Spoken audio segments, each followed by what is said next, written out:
الف لام میم محمد عین علی۔ بسم اللہ الرحمن الرحیم۔ اب حضرت موسیٰ علیہ السلام کی ماں کا حال سن۔ وہ اپنے لخت جگر نور بصر کے لیے ایسی بے قرار ہوئیں کہ اگر اللہ تعالیٰ ان کے دل کو سکون نہ سنبھالتا اور ان کو مطمئن نہ کرتا تو بہت قریب تھا کہ وہ سب حال ظاہر کر دیتی۔ بس اب وہ خاموشی کے ساتھ اللہ کی رحمت کی منتظر تھیں کہ دیکھیں پردہ غیب سے کیا ظاہر ہوتا ہے۔ ایک روز اپنی بیٹی سے کہا، اے میری بیٹی، اللہ تعالیٰ نے مجھ سے وعدہ فرمایا ہے کہ ہم تمہارے بیٹے کی حفاظت کریں گے اور حفاظت کے ساتھ تمہارے پاس پہنچا دیں گے۔ بیٹی، میرے پروردگار کا وعدہ سچا ہے، مجھے امید ہے کہ وہ زندہ سلامت ہے۔ تم جاؤ اور تلاش کرو کہ وہ صندوق کدھر گیا۔ حضرت موسیٰ علیہ السلام کی بہن صندوق کی تلاش میں نکلی اور دیکھتی بھالتی ٹہل لگاتی فرعون کے محل میں پہنچی، اور یہ وہیں ٹھٹک کر کھڑی ہو گئیں اور کان لگا کر باتیں سننے لگیں۔ کئی عورتیں آپس میں باتیں کر رہی تھیں۔ ایک بولی، اے بہن، ملکہ نے جس دائی کو شہر اسوان سے بلایا تھا وہ آئی تھی؟ دوسری کہتی ہے، ہاں آ گئی، لیکن بچے کا وہی حال ہے، وہی رونا، وہی مچلنا۔ تیسری، بیچارہ زندہ رہے، جب یہی حال ہے تو کاہے کو جیے گا؟ معلوم ہوتا ہے یہ چھٹی دائی ہے جو شہر اسوان سے آئی ہے۔ پہلی کہتی ہے، ہاں چھٹی ہے، ایسی صاف ستھری ہے کہ تم دیکھو تو خوش ہو جاؤ، ہر بچہ اس کے پاس خوش رہتا ہے، مگر یہ بچہ ہی عجیب ہے، کچھ بھی سمجھ میں نہیں آتا۔ حضرت موسیٰ علیہ السلام کی بہن یہ باتیں سن کر اندر آئیں اور ادب کے ساتھ کہنے لگیں، آپ لوگ کیا باتیں کر رہی ہیں؟ کیا ہم کو بتا سکتی ہیں؟ ایک عورت کہنے لگی، کیا بتاؤں، ایک بچے کی وجہ سے ہم سب لوگ پریشان ہیں۔ حضرت موسیٰ کی بہن، کیوں، کیا بات ہے، کیا پریشانی ہے؟ وہی عورت، وہ بچہ ایسا عجیب و غریب بچہ ہے کہ جس دائی کے پاس جاتا ہے رونے اور مچلنے لگتا ہے۔ ایک نہیں، دو نہیں، 6 دائیاں آ چکی ہیں، مگر کیا مجال کہ یہ کسی کے پاس ٹھہر جائے؟ وہی رونا، وہی مچلنا اور وہی انکار۔ اب دیکھو اس کی زندگی ہوتی ہے یا نہیں۔ حضرت موسیٰ کی بہن کہتی ہیں، ایک عورت اسی شہر میں رہتی ہے، میں اس کو جانتی ہوں، بہت اچھی دائی ہے، اگر آپ کہیں تو میں اس کو بلا لوں، آپ اس کا بھی تجربہ کر لیں، شاید وہ اس بچے کے حق میں مفید ثابت ہو۔ عورت، اب ہمیں تجربے کی ضرورت نہیں، 6 دائیوں کا تجربہ کر چکے ہیں، وہ بچہ کسی کے پاس جانے والا نہیں۔ دوسری عورت کہتی ہیں، اگر ہم 7ویں کا بھی تجربہ کر لیں تو کیا حرج ہے، ممکن ہے کہ وہ اس کے لیے بہتر ثابت ہو۔ یوں ہاتھ پر ہاتھ رکھ کر بیٹھنا تو ٹھیک نہیں ہے نا، جب تک کوئی صورت نہ نکلے اس کوشش کو جاری رکھنا چاہیے۔ یہ خبر ملکہ کے کان تک پہنچی۔ ملکہ نے حضرت موسیٰ علیہ السلام کی بہن کو بلایا اور کہا، جس دائی کا تم تذکرہ کر رہی تھیں اس کو ابھی جا کر لے آؤ۔ حضرت موسیٰ کی بہن خوش خوش اپنے گھر گئی اور اپنی ماں کو لے کر آ گئی۔ جب حضرت موسیٰ علیہ السلام کی ماں آئیں تو ایک خادمہ نے حضرت موسیٰ کو ان کے گود میں ڈال دیا، اور جیسے ہی وہ ان کی گود میں گئے لپٹ گئے، گویا مدتوں کی جان پہچان تھی۔ اس بات سے سب کو حیرت ہوئی، ملکہ خود حیران کہ یہ معاملہ کیا ہے، یہ بچہ تو کسی کو منہ نہیں لگاتا تھا اور ان کے پاس کس خوشی سے چلا گیا۔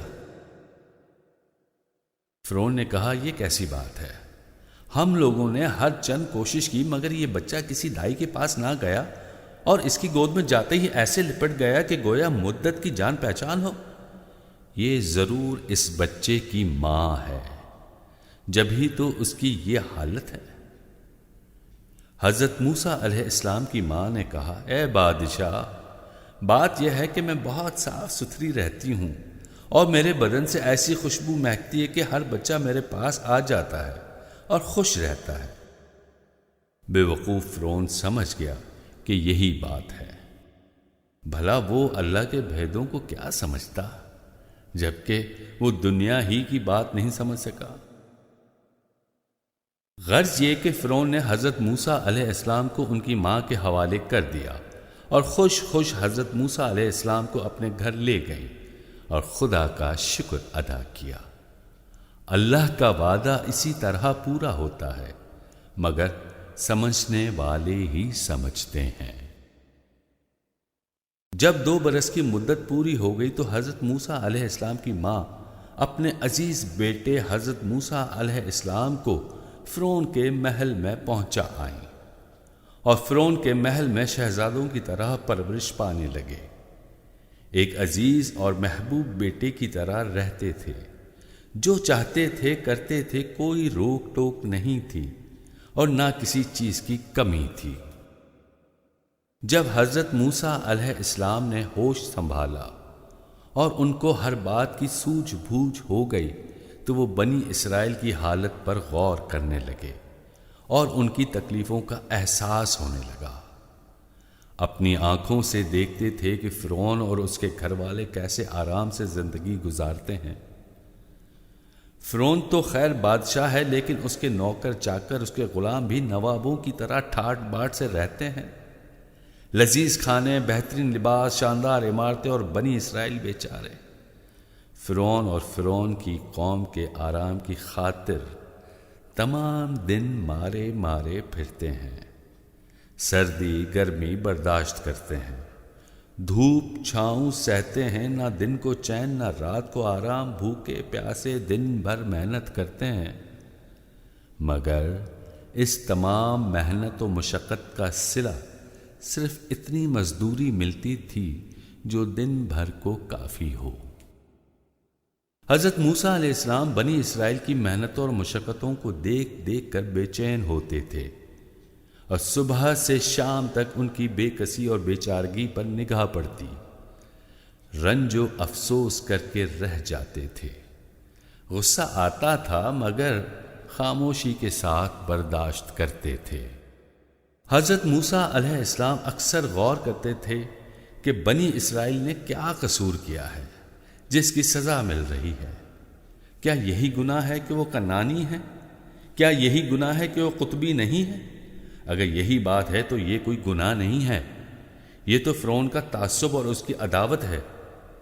اسی طرح کے خیالات حضرت موسیٰ علیہ السلام کے دل میں آتے رہتے تھے اور وہ دل ہی دل میں پیچ و تاب کھا کر رہ جاتے تھے اور صبر و سکون کے ساتھ ان تلخ اور دل خراش معاملات کو ہفتوں نہیں بلکہ برسوں دیکھتے اور قوت برداشت سے کام لیتے رہے۔ حضرت موسیٰ علیہ السلام پر ان ظالمانہ اور بہیمانہ سلوک اور برتاؤ کا یہ اثر پڑا کہ ان کو ظالموں سے نفرت اور کمزوروں اور مظلوموں سے محبت پیدا ہو گئی۔ ہر مظلوم کا ساتھ دیتے اور کمزوروں اور لاچاروں کی مدد کرتے، ان کا ہاتھ بٹاتے، ان کی ہر مشکل میں کام آتے، اور کچھ انہی پر موقف نہیں بلکہ ہر نبی کا یہی مسلک رہا ہے کہ وہ مصیبتوں میں کام آتے، بے کسوں کی مدد کرتے، مظلوموں کی فریاد سنتے، کمزوروں کی قوت بازو اور اندھوں کی بصارت بن جاتے تھے۔ ایک دن حضرت موسیٰ علیہ السلام شہر سے باہر نکلے تو دیکھا کہ لوگ کھیل کود میں مشغول ہیں اور اسی جگہ 2 شخص آپس میں لڑ رہے ہیں۔ ایک تو انہی کی قوم کا اسرائیلی تھا اور دوسرا قبطی۔ اسرائیلی نے حضرت موسیٰ علیہ السلام کو دیکھتے ہی آواز دی، اے موسیٰ میری مدد کرو، دیکھو یہ قبطی مجھے بہت پریشان کر رہا ہے۔ حضرت موسیٰ علیہ السلام کو غصہ آ گیا، ایک گھونسا قطبی کو مارا۔ نبی کا ہاتھ یہ مقدر کی بات کہ گھونسا لگتے ہی اس کا کام تمام ہو گیا۔ حضرت موسیٰ علیہ السلام قبطی کی اچانک موت سے بہت نادم ہوئے کہ میں نے یہ کیسی حرکت کی، یہ تو بہت برا ہوا کہ مجھ سے شیطانی حرکت سرزد ہو گئی، اب اس کی تلافی کیسے ہو سکتی ہے؟ اسی وقت گھبرا کر توبہ کی اور کہا اے پروردگار مجھ سے یہ شیطانی حرکت سرزد ہو گئی، تو غفور رحیم ہے، میری توبہ قبول فرما۔ یہی قاعدہ ہر نبی کا رہا ہے کہ وہ ذرا سی غلطی پر فوراً نادم ہوتے تھے اور توبہ کرتے تھے۔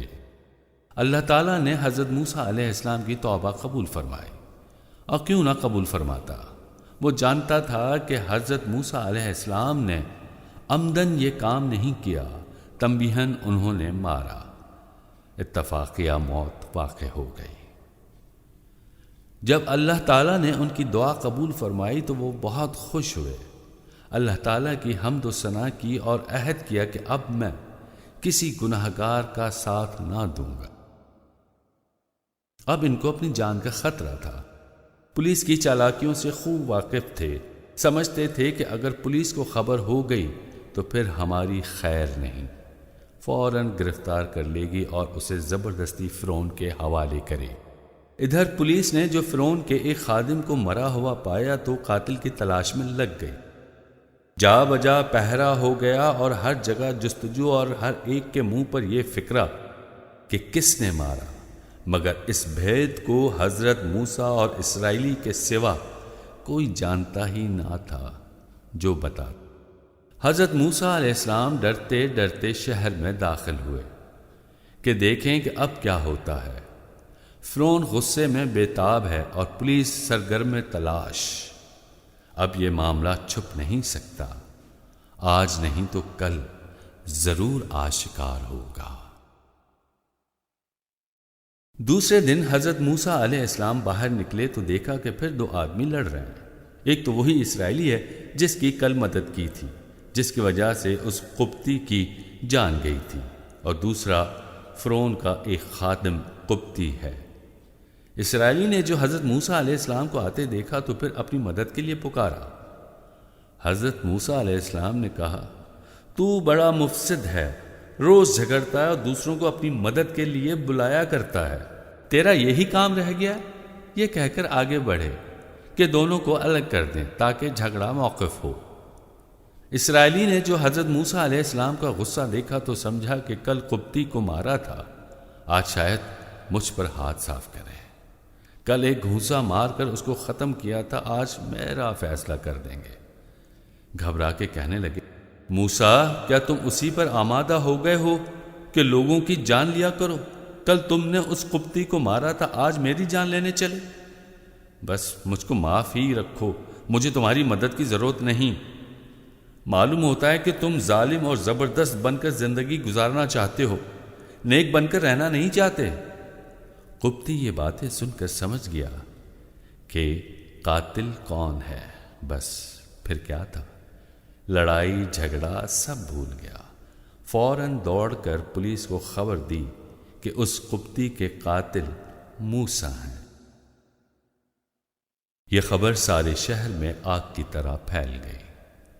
فرعون یہ سنتے ہی غصے میں آگ بھگولا ہو گیا اور کہا یہ وہی لڑکا ہے جس نے میرے محل میں پرورش پائی اور ہماری صحبت میں رہا، اسی نے یہ غضب ڈھایا، اسی نے یہ ستم کیا۔